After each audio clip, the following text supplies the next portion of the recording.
Hey peeps, I have been sitting on making this video for a little while.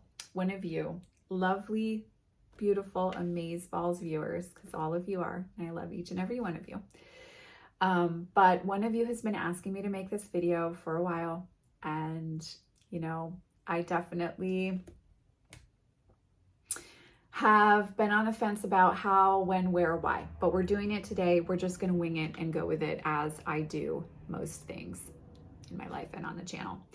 I have made some chai tea with a shit ton of cinnamon and nutmeg because we need some herbal and spice assistance here in this type of video. So I'm going to be talking about angels and demons in this video. I'm going to be talking about Satan, and I'm going to be talking about Lucifer. So I'm just preparing you so you know ahead of time. And if it's not something you want to hang around for, you can feel free to go ahead and watch the many other videos that I have available on my channel at this point. So I have the special editions of each. I have two lovely clients gifted me these back in the day when they were still being crafted and created, and so I have had these babies for a long time now.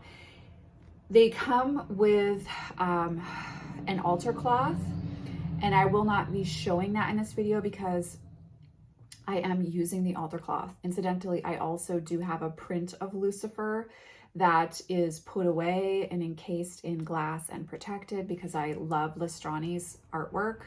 I don't know if many of you know that I'm obsessed with Listrani's decks. I love his decks.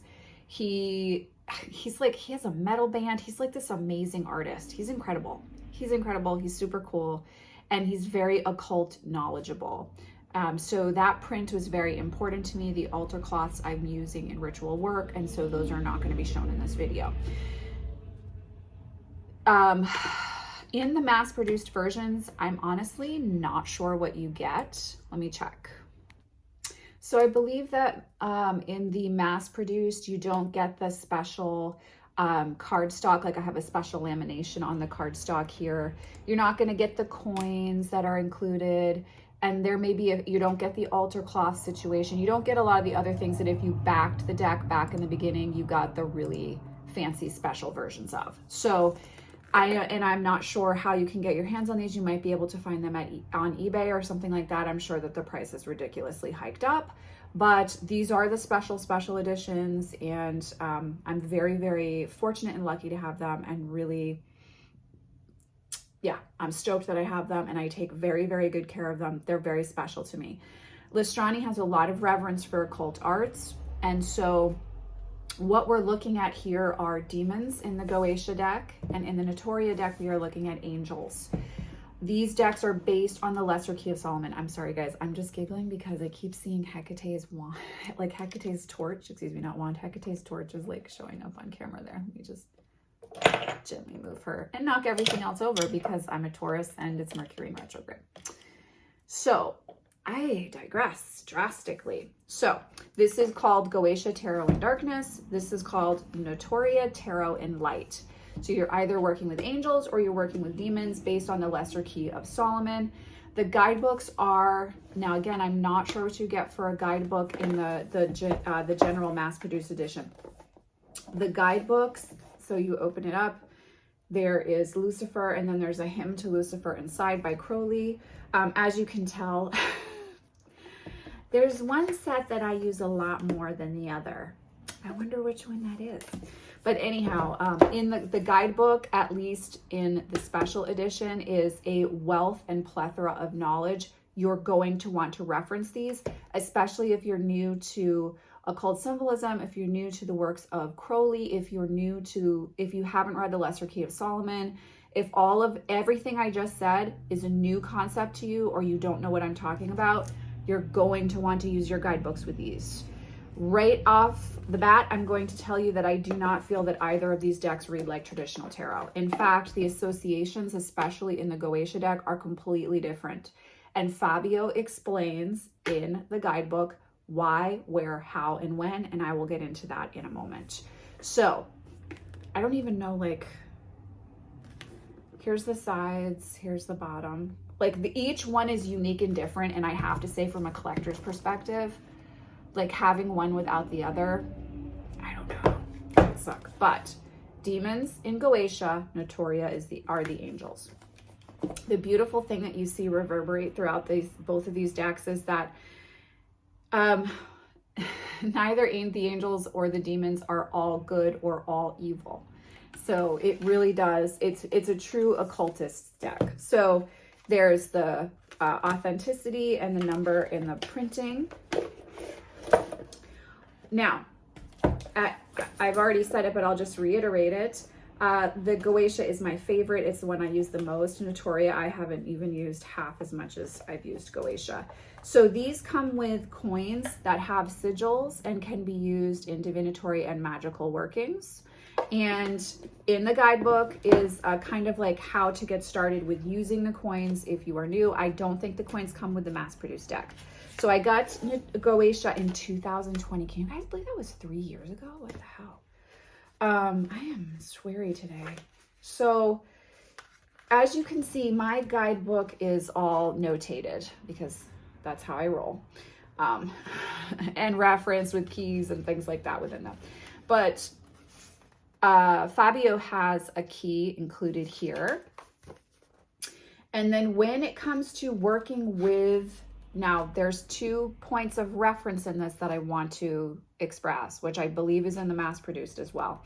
You will see on the card, you have a whole series of symbols, and there's like planetary elemental assignations, the sigil for the demon or the angel, and then there is the name of the demon or angel, and then the association. So here would be 6 of Swords associated with the sun and Pisces. But you're going to see that the tarot assignations for the cards are not what we would traditionally consider them to be. And that's why you need to come to the guidebook. Now, in the guidebook, he's going to tell you the tarot attribution and the esoteric tarot attribution. So you have 2 frames of reference from the tarot aspect. In my experience, neither of these decks read like tarot decks. They read like oracle decks. And I really go and base that on my personal experience with the demon or the angel if I've worked with them. I haven't worked with all of these beings.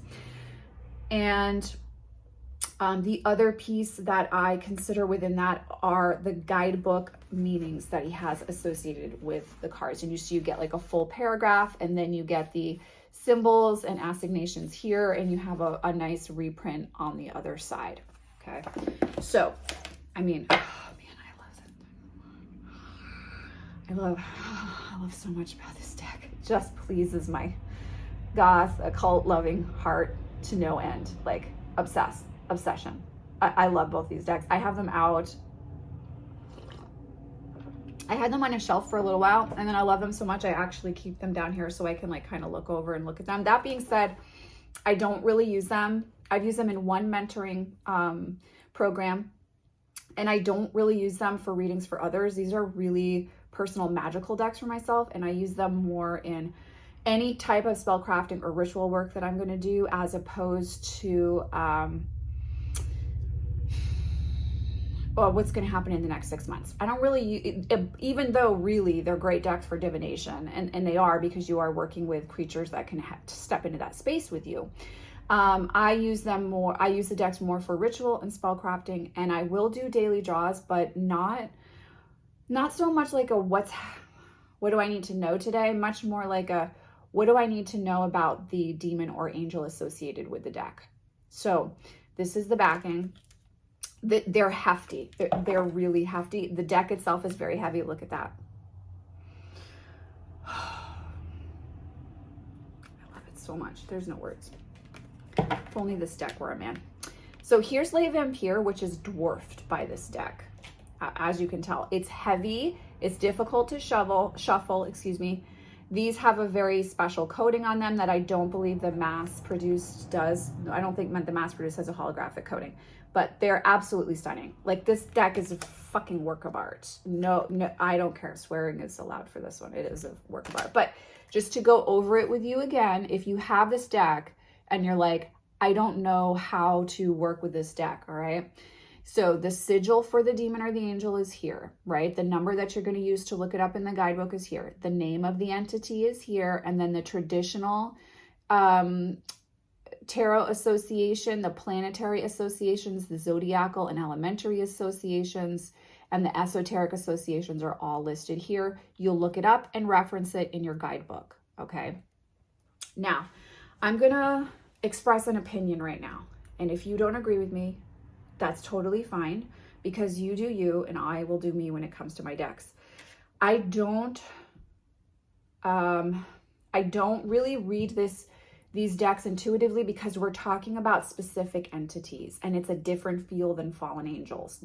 Goetia, especially of these two decks, is very much like, I think, and I don't remember if Fabio addresses this in the guidebook, but I really feel like he invoked the demons before he channeled the cards. And so I feel like I'm actually engaging with the energy, be it demonic or angelic. Now, I'd rather hang out with demons and angels any day of the week. I think everybody knows that. But I would say you want to be very aware and very careful and very clear when you connect with these energies. Now, that's not to scare you off from working with a deck, because like I said, you do you, I'll do me. I've just found it's not so much a traditional tarot deck for me. It's very much more of an oracle deck, and it's a magical deck. So I use it in ritual workings. I use it for spellcraft. I use it when I want to connect with these entities. I use it when I want to talk with them, when I want to have a conversation with them, when I want to understand a demon better. When I want to understand esoteric symbolism and get really comfortable with it when it comes to my decks, then I'll pull this out. I don't really use this. I don't use this. I don't use this deck cavalierly. Let me say it that way. I don't use this deck cavalierly. This is a magical deck. I think as soon as you touch the deck, if you resonate with it, like, you know that it's legit, like it's the real thing. You know, and it is very much based on the Lesser Key of Solomon. Like, you're not going to see Baphomet in here. It's based on the Lesser Key of Solomon. Fabio explains all this. In the back of the deck are how to use the coins if you have the coins, how to use the symbols and sigils in witchcraft and spell crafting. And then he talks about daily use and various different card draws you can do. You know, and with me saying what I just said doesn't mean I don't work with this deck. I do, but I do it very reverently. I approach with intention. I approach with awareness. I don't leave this deck hanging out. Nobody touches my decks anyhow. Nobody touches these two decks. Nobody's juju besides mine gets on this stuff. It's just not going to happen. So here is the inside with a quote by Dion Fortune. So just so that you can, here, I'm going to try to do this, guys. I don't want my coins to fall out. Okay. Let me just compare and contrast for you. So there the coins go. So there's the inside. Now, yeah, that's right. Red edging. This pair was just freaking made for me. So here is the print, the angelic print that comes with the Notoria deck. I just really quickly, in alignment with my Never the Twain Shall Meet, I just want to make sure that my coins here are not touching. So if you received a special edition, then you also have the coins. I've lost one, has slid somewhere through me opening that. That's all right, I'll find them. But you can see you have the coins here. They're gold in the Notoria deck. And then, yeah, this is the backing. And then there's the edging. So just so you can see, you have heaven and hell beautifully.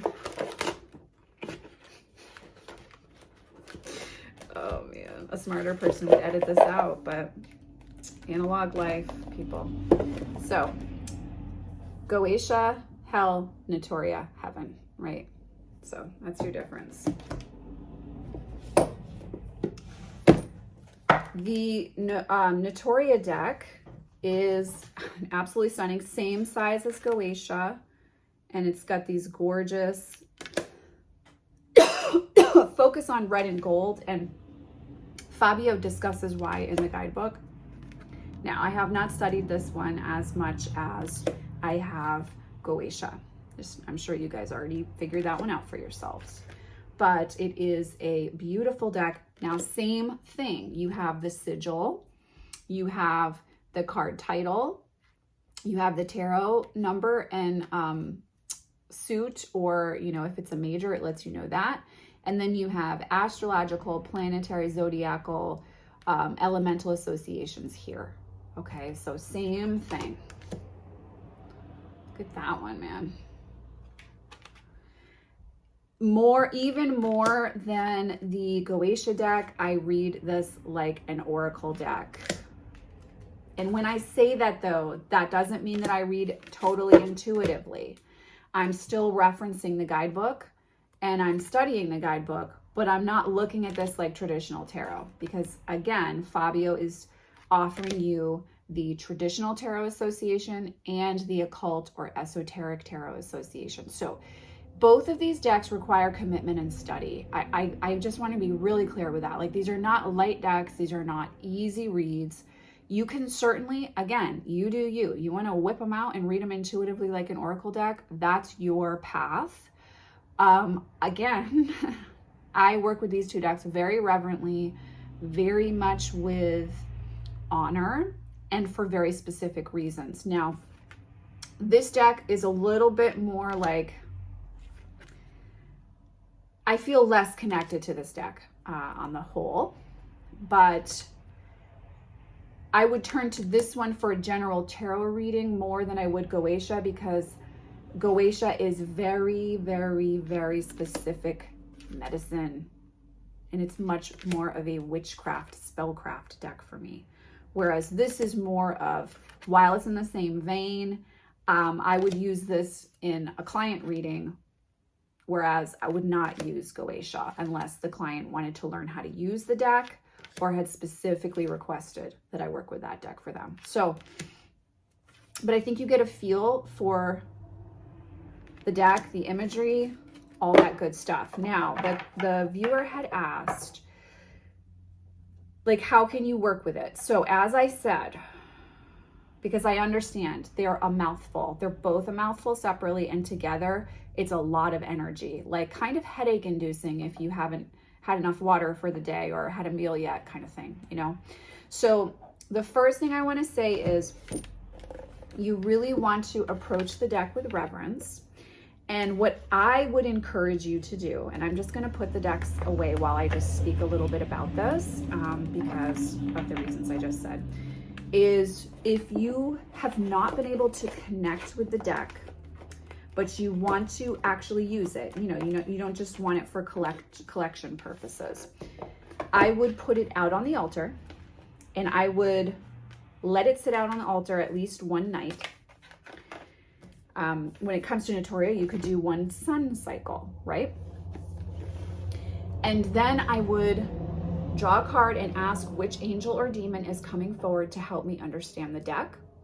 I would then do a set spread, one that I had created myself, or you can use the guidebook to reference what Fabio has in there for tarot spreads, in order to understand the messages that this guide through the deck had for me.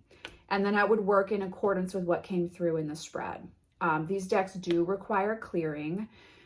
They are very loud and talkative decks, so they may not be decks that you want to leave out on your altar all the time, because they can be very pushy. And while you want to approach the deck with reverence, I would also say you have to let them know that you're in charge of your space energetically, and so they can't like have a party in your energetic space, if you will. So I am a practitioner that does look at energetic beings as beings, and you can decide where you sit with that for yourself personally, and again, that will impact how you work with these decks. But I would say if you're struggling to work with either of these decks, then I would put the deck out on your altar, and I would do either a day to 3 days in the light if it's Notoria, or a day to 3 days based on the moon cycle. I would work with dark moon energy for Notoria. Then I would draw a card and connect with the angel or demon, ask them for their insight and advice on how to work with the deck through a tarot spread, and then proceed from there. Ways that you can use this deck in magical workings and in spell crafting. That runs the gamut, manifestation to banishing and everything in between. You can use the deck to channel the entities and connect with them specifically and individually, and or a grouping of them. You can create servitors, and I say this with caution. You can use this deck to work with from a dark witchcraft perspective, as well as a light witchcraft perspective of invoking and servitors and those type of things. And Fabio does talk about that a little bit in the deck. I would encourage you to proceed with caution, honor, and reverence, and not be stupid about that. And then, of course, you can use it as a traditional tarot deck and as a traditional oracle deck in readings. I don't work with these decks with any other decks. I don't think that they like that so much, I have found over time. The only caveat to that is I might use Memento Mori, Oracle, or Deviant Moon with Notoria, but I would do that sparingly and only after I checked in with the energy of Satan and or Lucifer. So Fabio associates Lucifer here with the ruler of the underworld, the ruler of hell in Goetia, which is in alignment, totally understandable. Again, I have a different viewpoint on that. I've talked about that ad nauseum on this channel.